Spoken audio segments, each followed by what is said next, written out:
Mexico denies sugar shortage.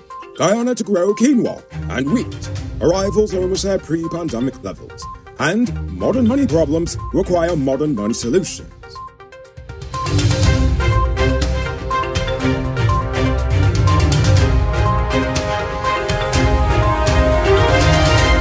I am Rico Balford, and this is Uncut News. Do you see news happening? Send us a tip on WhatsApp at 592-659-6151.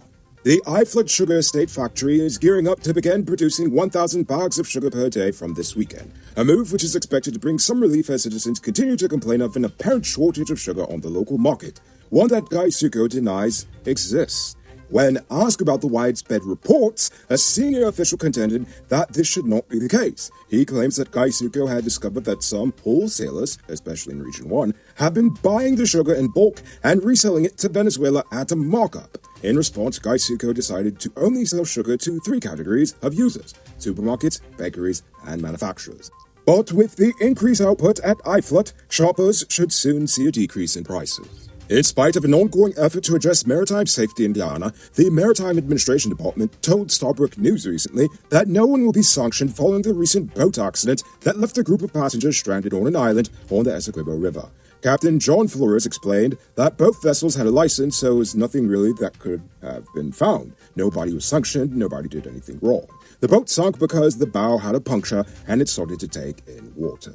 Agriculture Minister Zulfikar Mustafa says the government will now be supporting field trials for quinoa production in Region 6 and the expansion of wheat cultivation in Region 9 in the coming weeks. In May of this year, some 5,000 acres of land in the Rupununi was earmarked for wheat production trials to commence by the end of this month. Meanwhile, the ministry will support a team starting trial quinoa production in Region 6. The team is led by overseas Guyanese agribusiness Felix Quinoa Farming Industry. According to Mustafa, experts say that growing quinoa is feasible in Guyana.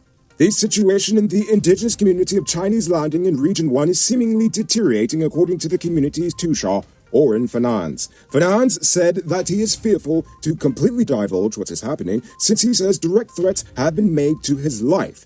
He made it known that while they've always had issues with the miners in the area, the intimidation against members of the community as a whole has increased since the recommendations of the United Nations Committee on the Elimination of Racial Discrimination on Rights Violations at Chinese Landing became public. If you remember, we reported on this several weeks ago. He said that he has since complained to the Minister of Housing and the Region 1 police commander during a recent outreach. But up to now, the Tusha says he still fears for his life. Now it's time to tell you about Best Buy's Car of the Week. Currently on sale is this 2016 Suzuki Jimmy Sierra 4-wheel drive. It comes with regular and low-range 4-wheel drive, Bluetooth mug rims, new tires, TV, CD, stereo fog lamps, park camera, and much, much more. Buy cash for $3.4 million.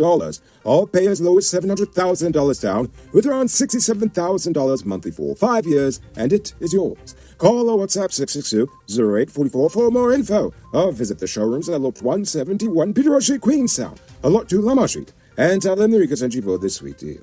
The MV Quinoa has restarted ferrying its daily Suriname Parika route after a month in dry dock. However, the daily Suriname Parika schedule remains in place with departure time from Suriname at 5 a.m. The MV Quinoa will be supported by the MV Malali, as the MV Sabanto has since gone into the shipyard for repairs. The Junior Minister of Public Works, Theodore Tindar, during his address to the Conference on International Air Transport, stated that Guyanese air travel has rebounded to near pre-pandemic levels. Guyana saw a 72% decline in international travel during 2020 and a 47% drop in 2021. But it's been improving since, and as of May 2022, Guyana is already at 95% of the pre-pandemic passenger number.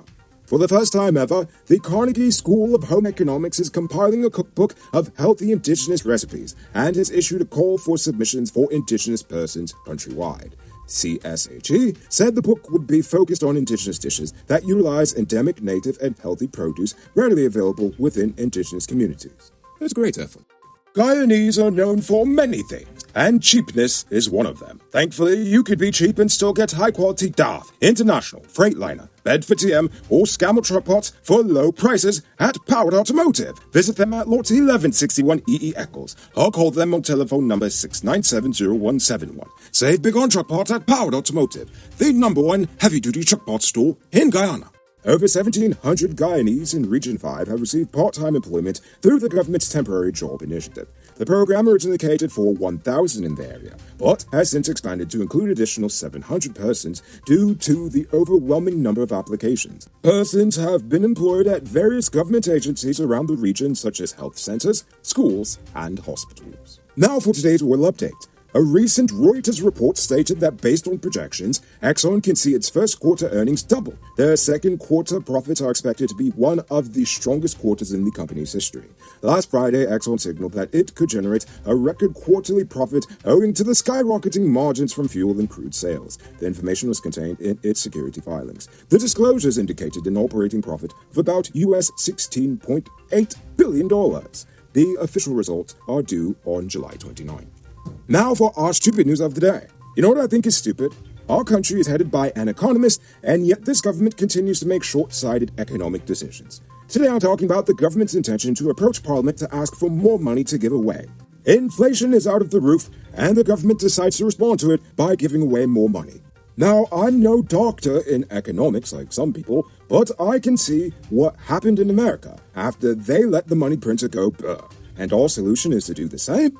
Well, if you ask me, that's just stupid. Why? Well, because simple economics tells you that in order to truly counter the general increase in prices, you have to increase the productive output of the nation. Giving away money only lessens the value of money, making it even harder for poor people to afford things. Instead of giving out money to people at random, they need to find ways to help people earn more money more consistently. How? Well, simple.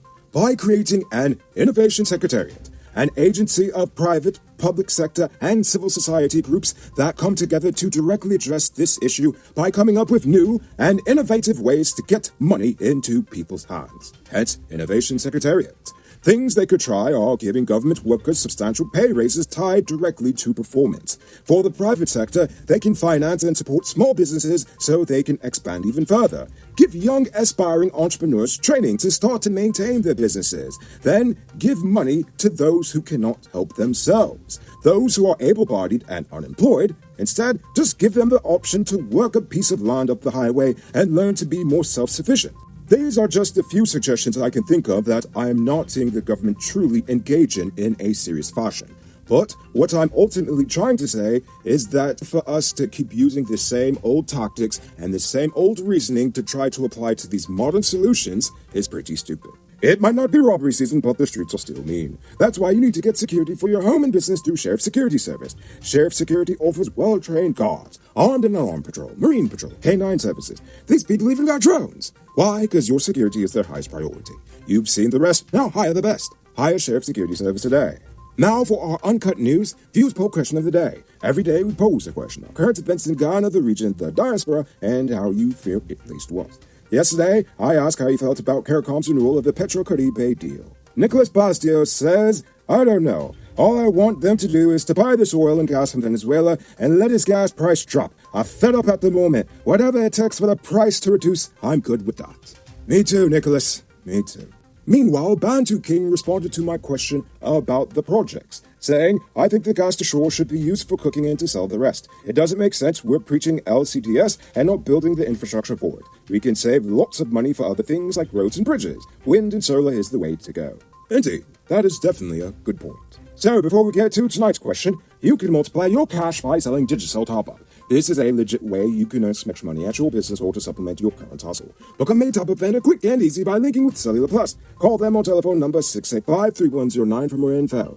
Now for tonight's question. I just gave some suggestions on how they can find some long-term solutions to fight this inflation.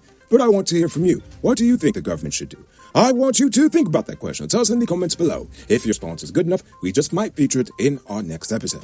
Anyway, that's all the time we have for tonight, and check us out tomorrow for another. Until then, I'm Rico Pulford saying good night, folks.